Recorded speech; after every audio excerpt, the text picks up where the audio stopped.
Hare Krishna.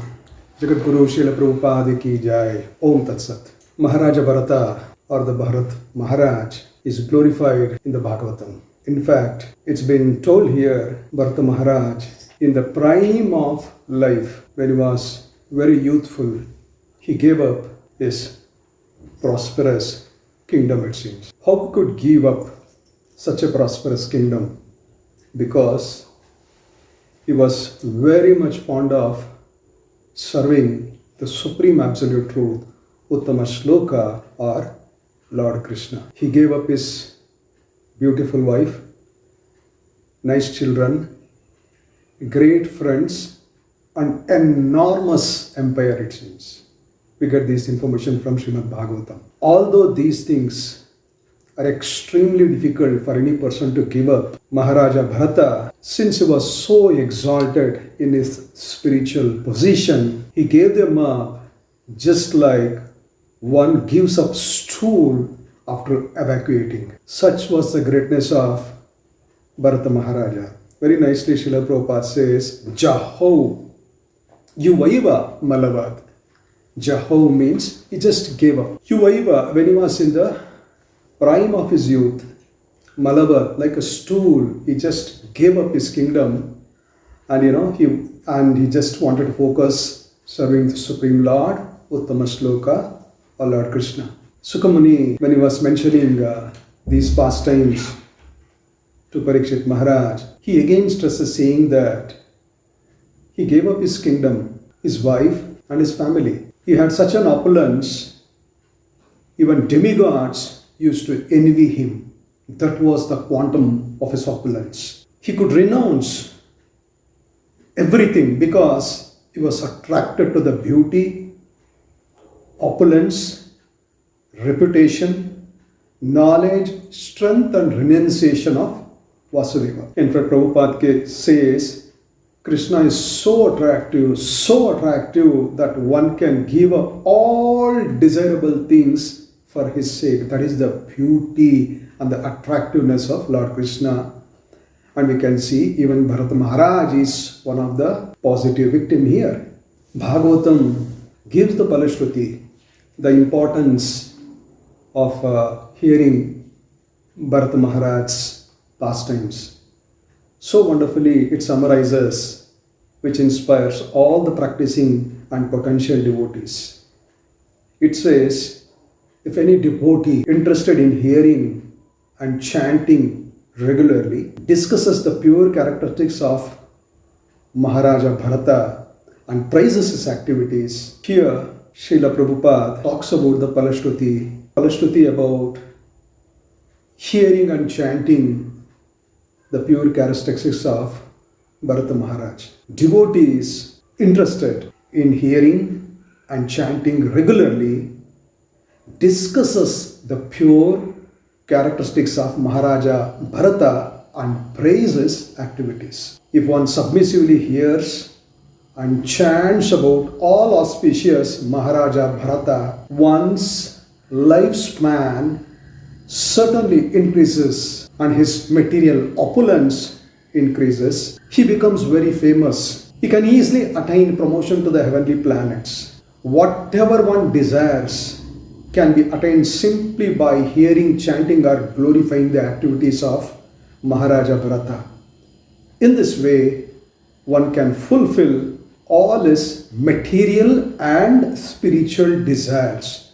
One does not have to ask anything else for these things, for simply by studying the life of Maharaja Bharata or hearing and chanting his glorious activities, one can attain all desirable things. Look at the Palashruti, look at the glories, how Srila Prabhupada translates in Srimad Bhagavatam, Canto 5, Chapter 14. Why Srimad Bhagavatam, which is said to be the Grantaraj, king of all knowledge, king of all Granthas, glorifies Bharata Maharaj so profoundly? What is the reason?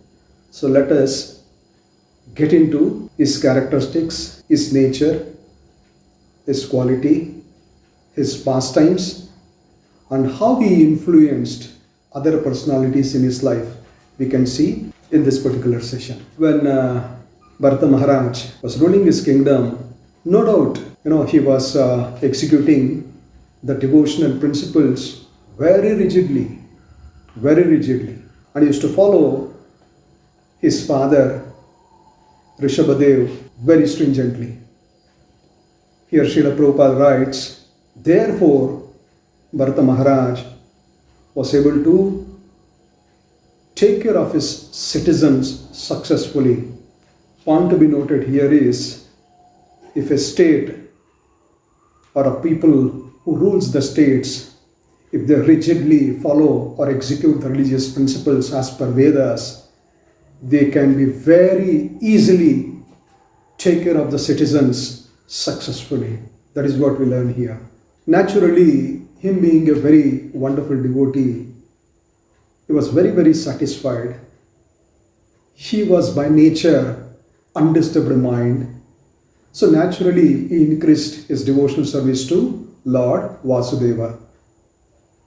And always used to meditate Lord Vasudeva within his heart. Here, Srila Prabhupada says, after finishing his kingly duties, he divided the kingdom among his 5 sons and he left home. He just left home to a place known as Ulaha Ashrama. Naturally, when he goes to such ashram in such remote places, he used to subsist in eating forest vegetables, fruits, and used to worship Vasudeva with whatever is available. Thus, he increased devotional service towards Vasudeva and automatically began to realize further transcendental blissful life. In fact, it is recorded here, due to his highly spiritual position, sometimes 8 sattvika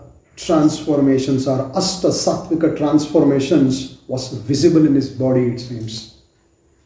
This sattvika 8 Ashta sattvika transformations, some of them can be ecstatic crying, bodily trembling, hairs standing on, and these are all some of the things we could see from Maharaja Bharata. As usual, Maharaja Bharata, one day after taking his bath in Gandaki river, he came out, but he could witness certain astonishing situation. He could see a pregnant deer coming towards the river to drink the water. So when the deer was drinking the water, the deer could hear certain thunderous roar of a lion. Naturally, this poor animal deer, which was pregnant, got very frightened, and it immediately gave birth to its calf. Out of fear, it crossed the river. Unfortunately, when it crossed, it immediately collapsed and it died. So what happened now? A mother has left the baby calf, and this has been witnessed by Maharaja Bharata. Somehow, being a Raja Rishi, a sadhu, he developed a compassion about the motherless calf. He rescued it from the water, took it to his ashram, and he started taking care of it very affectionately. He becomes very attached to this young deer, and always he used to think about it very affectionately, it seems. Naturally, as this deer grows up, it becomes Bharata Maharaj's constant companion. Wherever he goes, it used to follow him. And naturally, he also used to take care of it accordingly. He became more and more attached to the deer. When he became more and more attached to the deer, Bhagavatam records here, his devotional service slackened, or got little bit agitated and little bit curtailed, it seems. Srila Bhagavatam records, though he could able to give up his kingdom just like a stool, opulent kingdom, Unfortunately, or maybe by the will of the providence, he became very attached to this deer. Once the situation was like that, the deer was absent. Maharaja Bharata became so disturbed. He became so disturbed, he started searching for it. Not only searching for it, he started lamenting about the deer's absence.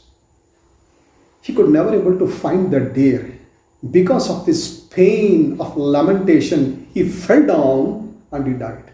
He collapsed. Here, the point to be noted according to Srimad Bhagavatam is, because Bharata Maharaja's mind was completely absorbed in thinking of the deer and he passed away, according to the words of Srimad Bhagavad Gita 8.6, he got the birth of a deer in its next life. Srimad Bhagavad Gita chapter 8, text number 6 says, Yam yam vyapi smaran bhavan tejatante kalevaram tam tam evaiti konteya sada tadbhava bhavita. Whatever state of being one remembers when he quits his body, that state he is going to attain without fail. For example, here, Bharata Maharaj, he thought of a deer when he quits his body.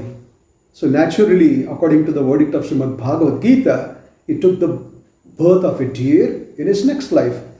Similarly, if a dying husband thinks of his wife while he is dying, he will be assured of getting a woman's body in his next life. So, Bhagavatam again says that since Bharata Maharaj was extremely advanced spiritually, though in his next life he got the birth of a deer, he could understand how he had fallen down from his exalted position in his previous life. Since he recollected this, somehow he came to his better consciousness when he was a deer.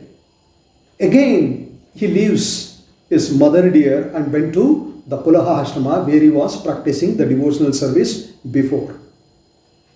This is what we get from Srimad Bhagavatam. So, the coat of years the deer had, according to its karma, passed out. That means Maharaja Bharata in the next life, he was a deer, passed out the quota of his age, and in the next life, the same deer took birth in the womb of the youngest wife of a Brahmana, it seems. Look at here. Bharata Maharaj, he was a emperor first. Same emperor becomes a deer in the next life. And the same deer becomes Brahmana in the next life. The same living entity, once he was a Kshatriya, once he was an animal, another life he is a Brahmana.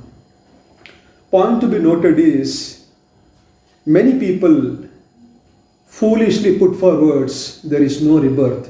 We get a solid proof from the scriptures, especially Bhagavatam, Bhagavad Gita, etc.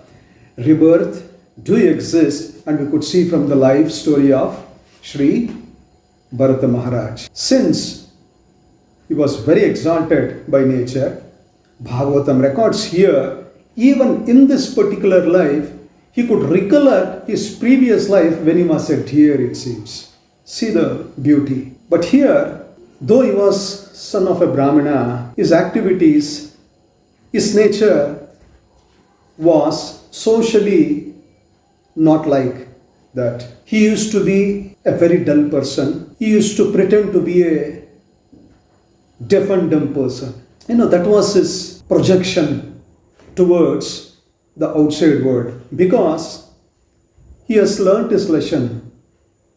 When he was an emperor, when he quits his kingdom, because of his unfortunate attachment to deer, he took the birth of deer in his next life. After passing the deer's life, he has taken the birth of a Brahmana now. He was very careful. He never ever wanted to commit, this silly mistake of taking another birth. So he was very cautious. So he thought, instead of associating with these worldly people, let me remain a deaf and dumb. Let everybody think me as a deaf and dumb. No problem. Let me be away from them.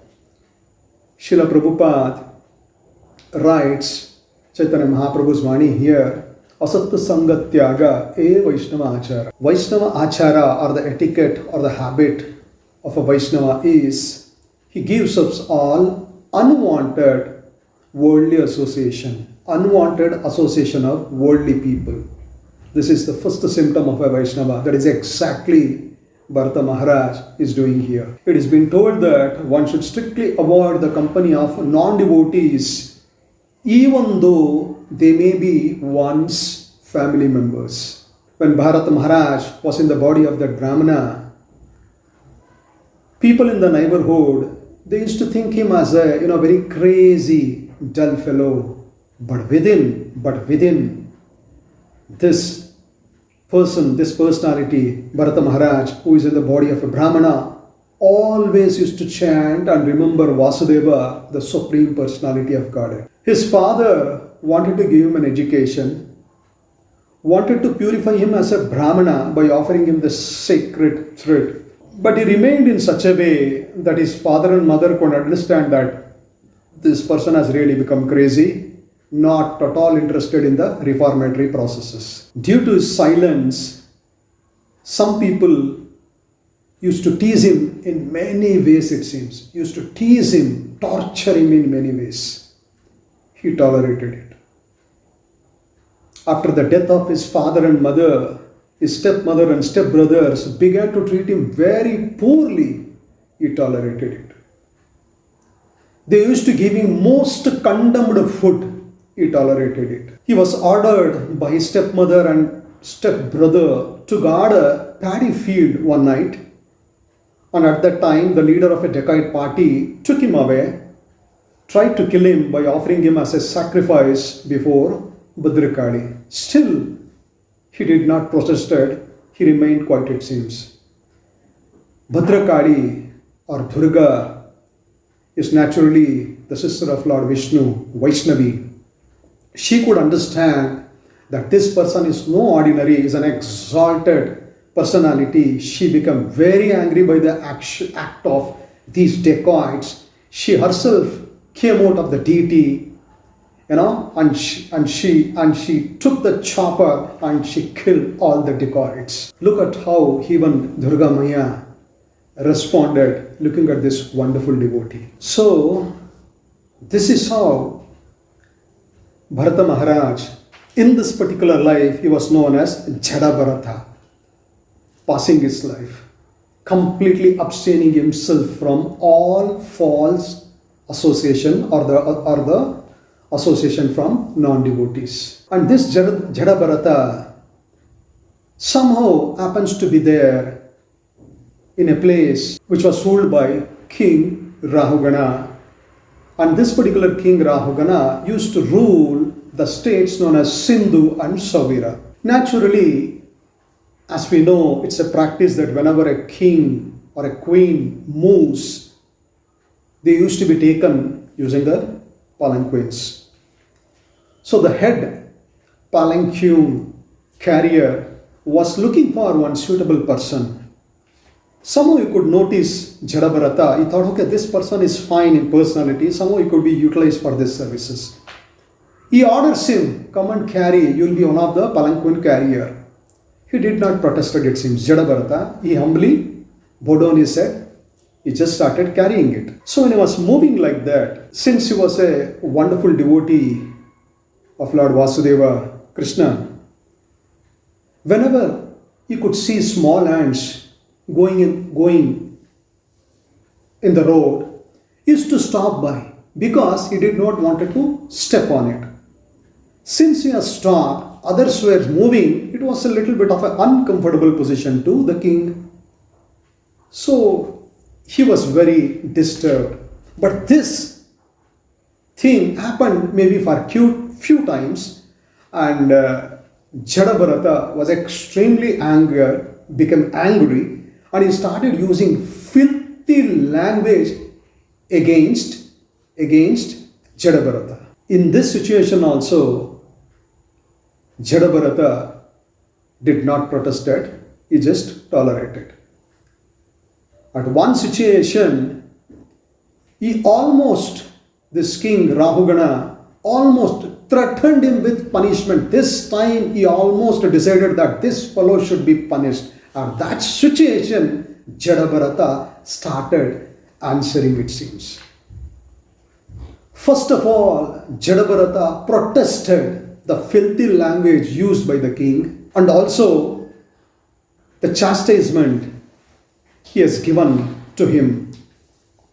He started answering one by one about the actions he has seen from the so-called king Rahugana. Because he was very proud. King Rahugana thought he was a great king, very learned man. Many people is at his command. He rules over Sindhu and Sauvira. He was so proud of his position. But when Jada Bharata scripturally, philosophically, as per Veda, started responding to Rahugana, somehow the inner divine senses of King Rahugana started awakening, it seems, because he could see the words from Jada Bharata is not normal. It had some impact on his heart. He could sense this.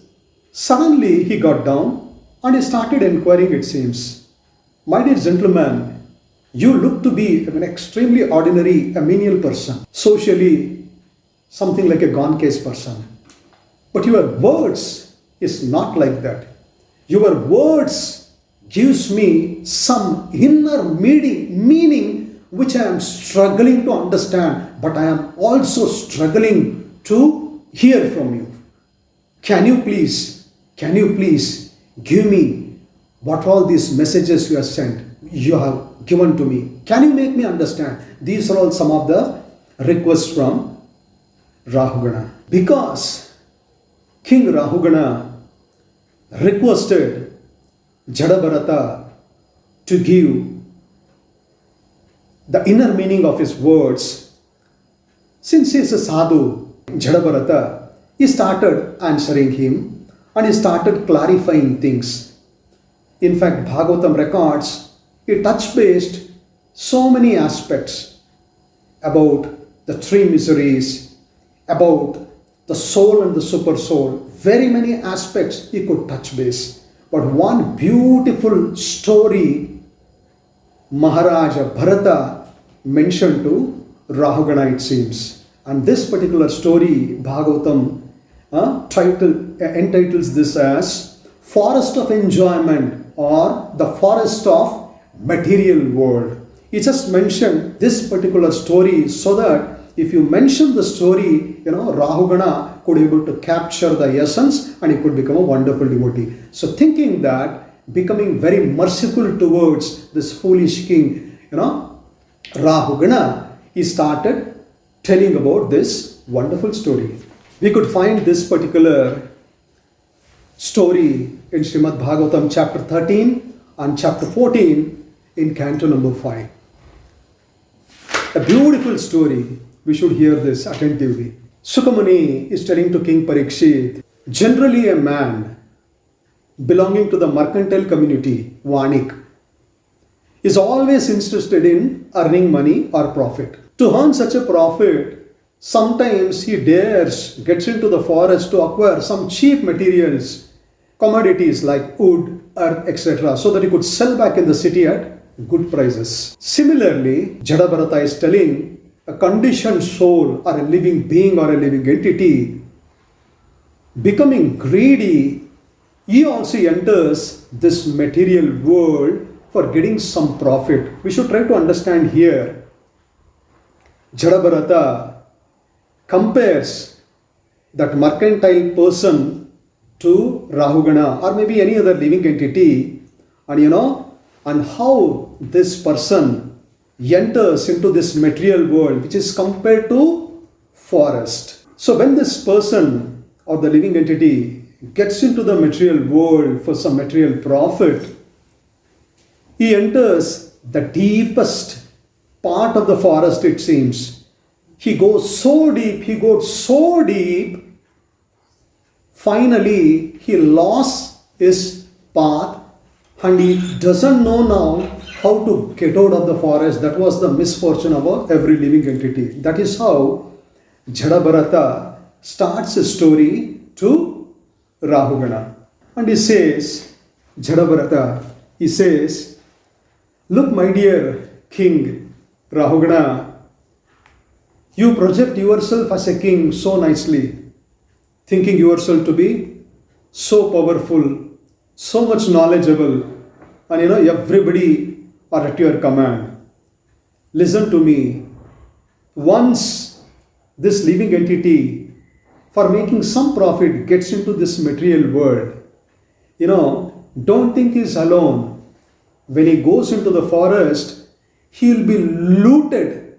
He will be looted by dacoits, it seems. Naturally, when you go to the forest, there may be dacoits. They loots the people actually. Here, Jada Bharata is telling people will be looted. And Jada Bharata says, do you know, Rahugana, who are these actual looters of the living entity? Looters are not elsewhere. The looters are within you, Rahugana. Those looters are Panchendriya, the five senses, and also headed by mind. All these six, Panchendriya plus the mind, all these things loots you, my dear king. It loots you, and you think yourself to be a great king. To this explanation, Rahugana was shocked and is asking, my dear Jada Bharata, Prabhu, can you please tell me, why are you calling these senses as the looters or the dacoits? Here, Jada Bharata gives the explanation here, because when one has a fortune, when one has abundant amount of gold or money, naturally he has got a tendency to utilize these treasure in satisfying his own five senses. It may be in terms of seeing, it may be in terms of smelling, tasting, touching, hearing, desiring, and willing. He completely wastes his valuable money or the treasure in taste, in satisfying his tongue, or maybe his body, his mind, his nose, eyes, ears, etc. He completely wastes it. That is why, Rahugana, these six senses are said to be your own dacoits or the looters. You are associated with these looters always, and you call yourselves to be a king. You need to be very careful. In fact, Srila Prabhupada says, any money that is actually acquired, it should be not only utilized for the maintenance of the body and the family members, it should also be properly utilized for execution of religious principles. Bharata Maharaj moves on. Here he says, my dear king Rahugana, you called yourselves to be a great king. According to Srimad Bhagavatam, please listen. One's own family members in this material world, who are called as wife and children, they are said to be carnivorous animal, it seems. Carnivorous animal means blood-sucking animals. They are not vegetarians. Blood-sucking animals. Here, Jada Bharata is comparing from the viewpoint of Bhagavatam, the family members, the wife and the children, to be the blood-sucking animals. Sorry to say this, but this is recorded in Srimad Bhagavatam. The reason why wife and children are said to be bloodsuckers is very nicely given here. Because in the daytime, in order to maintain himself, in order to maintain his wife, children, family, he has to work. Working means utilizing his blood, right? Without blood, nobody can be alive. He utilizes his blood to work and to feed his family. In that way, woman sucks the blood of a man during daytime, it seems. At night time, due to sex pleasure, The husband discharges blood in the form of semen. Point to be noted here is 60 to 100 droplets of blood are utilized to make one drop of semen, which is said to be extremely energetic and auspicious. Here, if a man foolishly caught in sexual pleasures discharges semen abundantly, he loses a lot of his blood and abundant energy. That is why it has been said the woman sucks the blood of a person not only during daytime but also during night time. One may question, why are we calling all wife and all children as blood sucking animals? Definitely anybody who is following the injunctions as per Grihastha Ashrama, it doesn't holds good to them. This especially holds good to those who are Grihomedis, who are simply wasting time like animals, just for eating, sleeping, mating and defending. This is the clarification. In spite of such a wife who sucks his blood day and night, he carefully maintains her, it seems. In spite of this, he carefully maintains her. And unfortunately, he could never understand that these plunderers or bloodsuckers are there in his near vicinity. That is what Jada Bharata is mentioning to Rahugana. And he also goes on, Jada Bharata goes on, explains to Rahugana, says that sometimes when he is in this such a conditioned situation as a householder, being naturally very, very attached to material wealth and possession, he is constantly disturbed by mosquitoes, it seems. There will be a lot of mosquitoes in the forest. That is why he uses all these things. He is disturbed by mosquitoes. What does he mean when he is disturbed by mosquitoes? Envious elements are compared to the mosquitoes. See, when we are in this world, we come across various people who are envious by nature. Srila Prabhupada gives the example of a snake which bites without any reason. Simply it bites, no reason. So like that, human beings also, there are various categories of envious people who bites, who gives troubles to people without any reason. Troubling is their inborn nature. So Jada Bharata is telling, in this material world, there will be a lot of mosquitoes. That means envious enemies, which you should be careful about. In spite of all these difficulties, Bhagavatam says, still this particular living being wanders down the path of material existence because he has got into the forest, he is looking for commodities because he wants to go back and make a profit, but he is stuck up in the forest. Since his mind is absorbed in these activities, he somehow sees this material world or this forest to be permanent, it seems. Although it is very temporary, it is something like a phantasmagoria, as something like a house in the sky, which is not natural. So, this particular person has got into the forest, got attracted with the beauty of the forest, somehow, got into the household life, married a beautiful lady, had children. So when he was in such a situation, he has to manage his life, right? It's not going to be easy. Jada Bharata says, somehow when he was making his journey like that, he shows his interest towards this yellow stool called as gold. We see that in this material world, people are mad after this gold. Srimad Bhagavatam says, Purisa of stool, Suvarnam, and this particular gold is compared to a yellow stool or a yellow mala. But still, in this world, they are very crazy about it because it gives them opulence. Because of this opulence, he can afford illicit sexual encounters, he can afford gambling sophistically, he can involve in flesh eating, he can involve in drinking various type of alcohol, and he can show off himself as a great person in the society. This gold gives him such an opulence. And here Prabhupada says this gold will also be the root cause of envy in this material world, it seems. And Prabhupada says those whose minds are overcome by the modes of passion are attracted by the color of gold. And this passion could be completely wiped off by following Vasudeva or by serving Vasudeva, just like Bharata Maharaj or Jada Bharata is doing. Jada Bharata continues.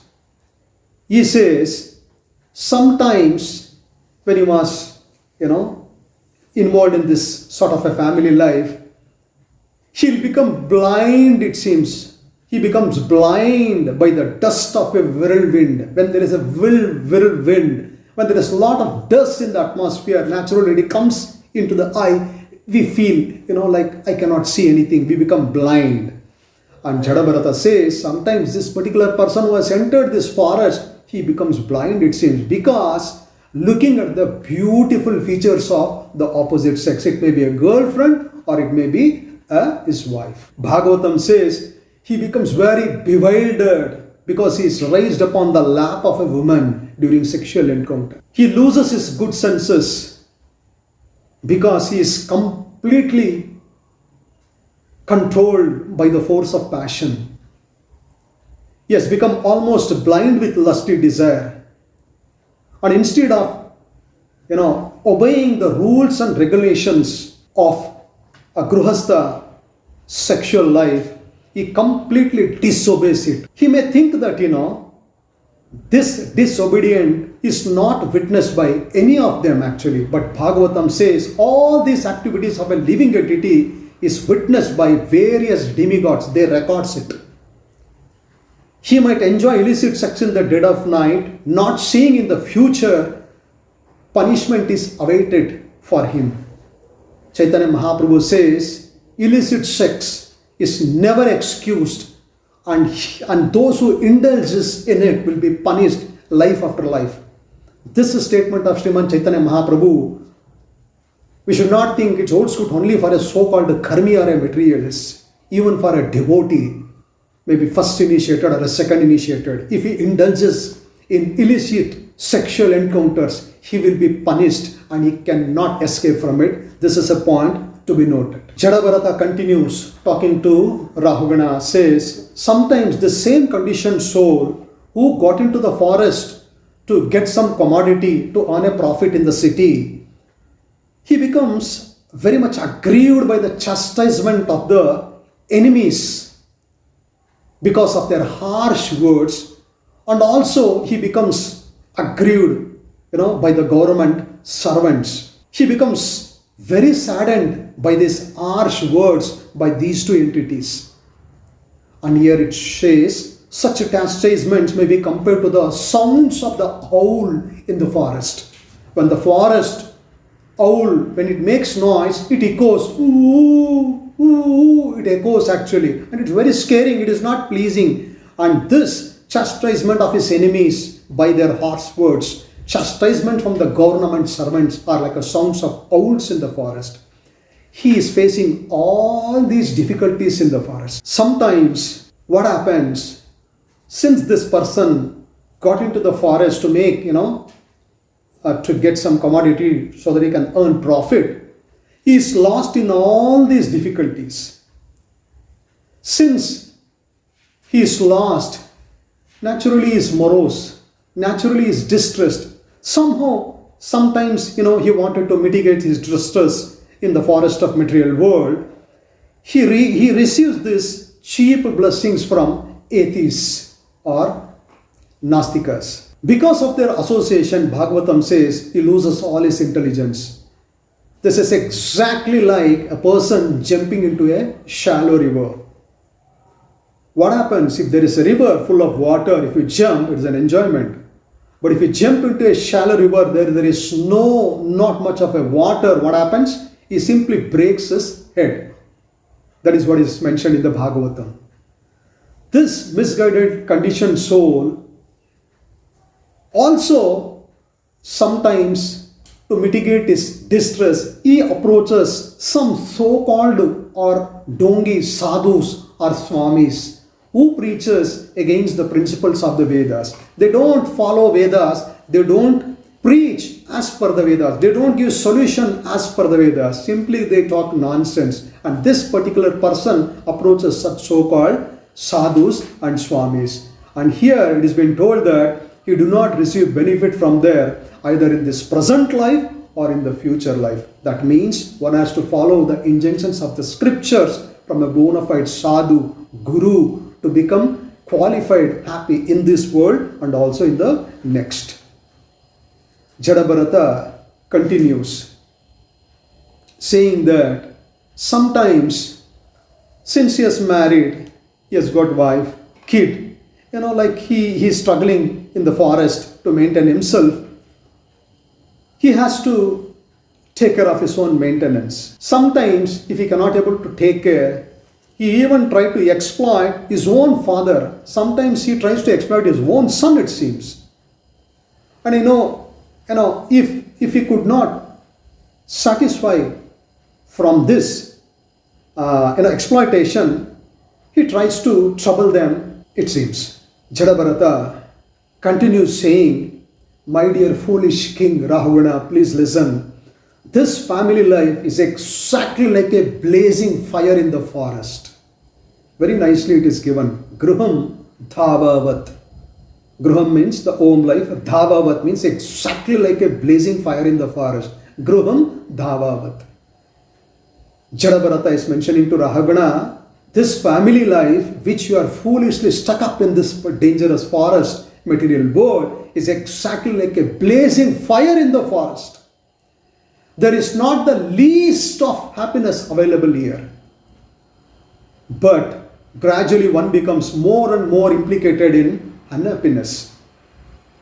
In household life, there is nothing favorable for perpetual happiness. So these are all some of the harsh words Jada Bharata using towards Rahugana. Looking at this unfortunate situation, sometimes the living entity condemns himself as very unfortunate, it seems. Sometimes he claims this may be due to his impious activities in his previous life. Jada Bharata continues and he says to Rahugana, government men are always like carnivorous demons, it seems, or rakshasas. It's been told as Rajakula Rakshasas.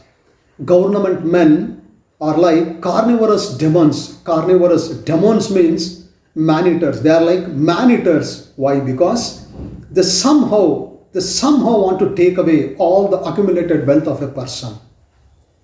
Bereft of his life's accumulated wealth, this particular living entity loses his enthusiasm and he loses hopes in his life, it seems. And you are living in this particular forest, in this particular life, and you claim yourselves to be a king. How foolish you are, Rahugana. These are all the instructions of Jada Bharata.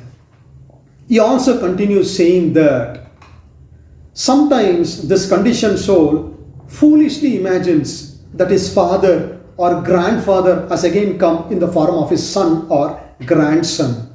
In this way, he feels happiness for sometimes, it means, just like we feel happy sometimes in a dream. And the conditioned soul takes pleasure in such mental concoctions. Jada Bharata continues, when he is in the midst of the family life, there will be a lot of competitors for him. He cannot live peacefully as a materialist. He can never be peaceful. He always has to compete with others in terms of wealth, in terms of gold, in terms of apartments, in terms of vehicles, in terms of treasure, etc.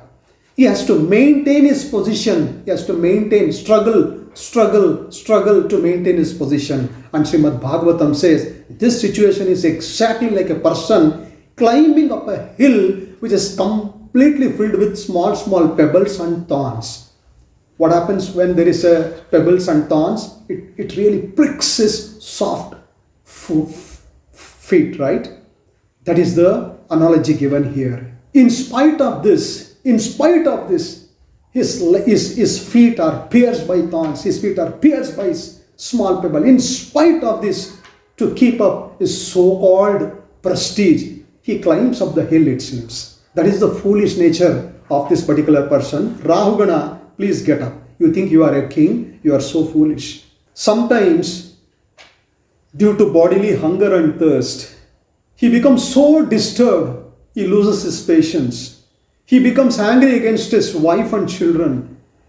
Since he was unkind to them, he suffers, and he suffers more and more, it seems. That is the nature of you, Rahugana. Listen. Also, Bharata Maharaj says, this person who gets into the forest to get commodity, to make profit in the city, he loves to sleep, it seems. He loves to sleep because he works like ass every day. He indulges in sexual activity. Naturally he has to take a rest. And this sleep, Bhagavatam says, it is sleep exactly like a python actually. It is known as Nidra Ajagara, by the python of deep sleep. Deep sleep is exactly like a python. He sleeps like a python, remaining in the darkness of ignorance. He is simply sleeping somewhere like a dead body is thrown in a distant forest. Just imagine if somebody is thrown like a dead body in the forest, what would have been his situation? This is exactly the situation of a person who is completely in ignorance, no knowledge about Vasudeva Hari. These are the instructions of Jada Bharata to Rahugana. He continues saying that sometimes by the envious enemies, by the tricks of his enemies, this conditioned soul, this person who entered the forest, loses his prestigious position, it seems. Since he has lost it, he loses his sleep. He becomes very, very unhappy. He loses his intelligence, his consciousness. Perpetually, he becomes like a blind man falling into a dark well. Well itself is horrible. If the well is dark, more horrible. If a blind man gets into the dark well, just imagine the situation. That is the situation of a living entity. Foolish Rahugana, you think yourself to be a great king. This soul who has entered the forest, generally he won't be happy with one partner. He thinks, let me get into the encounters having multiple partners. He gets into illicit sexual encounters with as many opposite sexes, thinking that, he'll become very happy by having more than one wife or more than one girl partner. What happens here? Because of this, sometimes he will be arrested by the government or chastised by the woman's husband or the partner. Simply for a little material satisfaction, he falls into hellish condition, and sometimes he is put into jail for rape, kidnapping, theft, so on. This is the nature of a living being. Foolish Rahugana, you think you are to be a great king. Get up. Jada Bharata says, this particular living being is unable to protect himself threefold miseries of material existence. He is unable to bear this. Because of this, he becomes very morose and he lives a life of lamentation. What are these three things? Three things are Adi Atmik, that means he is disturbed by his own mind, it seems. Second, Adi Bhautik, he is disturbed by his neighbors, disturbed by external living entities, manager, so many, it may be a dog, it may be a lion, etc. Adi Bhautik. Adi Daivik is, that is, which is monitored by the nature. It may be an earthquake, just like we see today in Turkey. It may be an earthquake, it may be a tsunami, it can be whatever may be. These are the three things that really engulfs living entity. Jada Bharata says it is very difficult for the man to bear, but still foolishly he thinks somehow I can get that commodity so that I can go back and sell it for a profit, but he is lost here. Sometimes, even though, he may have friends who may be living together peacefully, but here it shows that since they naturally have this inborn nature or the inborn propensity to cheat, these enemies, these peaceful friends becomes enemies, it seems, because there is a transaction of cash or money between them. The caution given here is because where there is transaction with money, when there are two people who thinks they are living peacefully, because their tendency or the propensity to cheat exists, cheating exists, there will be rift in the relationship. In fact, with all this misery, trouble, this particular person, who has lost all his intelligence, who has forgotten the knowledge of life's goal, who has no spiritual cultivation, still he goes after, taking care of, wife, children. He wants to give her a suitable apartment. He's busy under the shelter of that home because he was very much captured by the sweet talks, glances, activities of his wife, children. Because of all these things, he is completely lost in the material world. Since he is completely lost like that, this particular person sometimes takes shelter. This particular person sometimes takes shelter of a bona fide guru or an acharya, it seems. He goes and he takes shelter because he is completely morose, he is completely distressed. He doesn't know how to come out of the family life, doesn't know how to get out of the forest he is stuck. So what he will do, sometimes he takes shelter of these brahmanas who are in Krishna Prajna, Bhagavata Dharma, Sanatana Dharma. But unfortunately, he could not execute the principles. He again goes back. He again goes back, takes shelter among those foolish people who are expert in making arrangement for sexual indulgence. This is what Jada Bharata is mentioning to Rahugana. And this particular person who is stuck in this forest, sometimes he thinks, it seems, let me change my place, from this house to that house, definitely I may be happy. Let me change my job from this job to that job, I may be happy.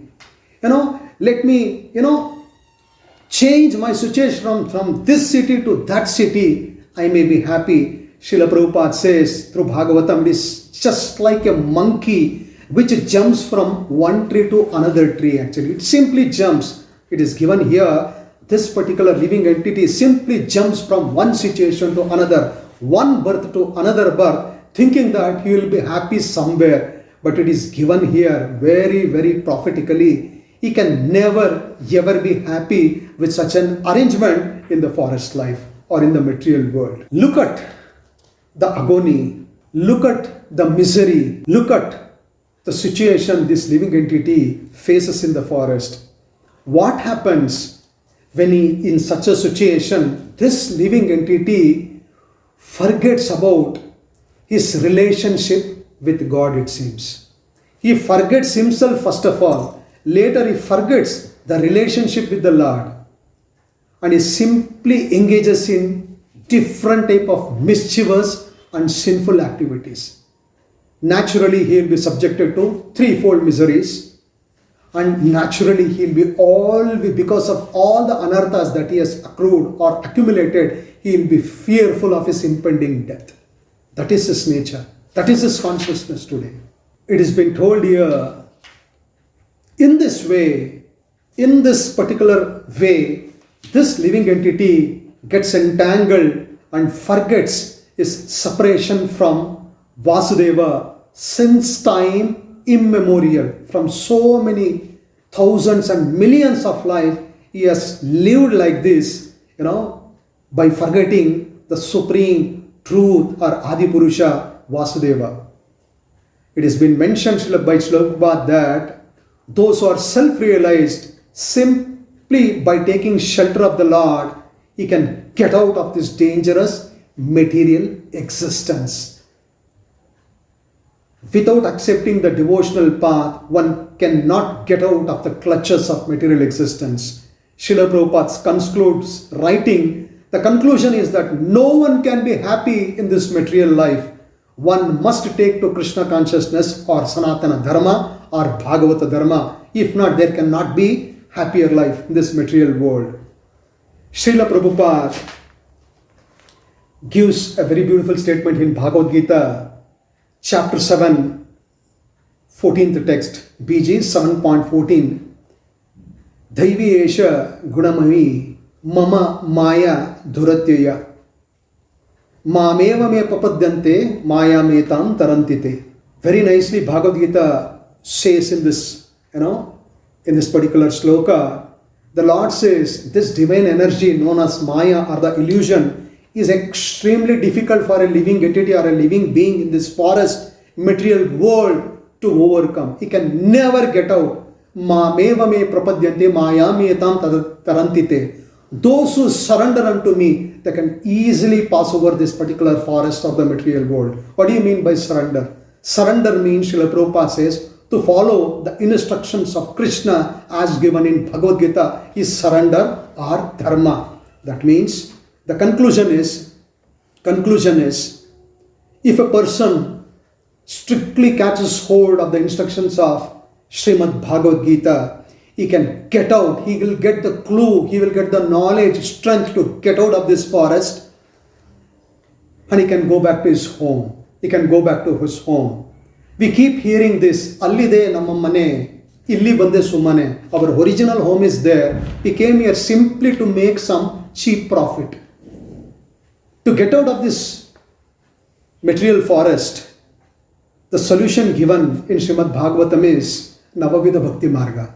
This is the summum bonum of Bhagavata Dharma. Executing Navavidha Bhakti Marga, especially the first three things. Shravana, Kirtana and Smarana are supposed to be extremely powerful methodology or the principles which helps us to get out of this material forest to our original home. This is what I could say from the discussion of Jada Bharata and King Rahugana. Jagadguru Srila Prabhupada ki Jai. Hare Krishna.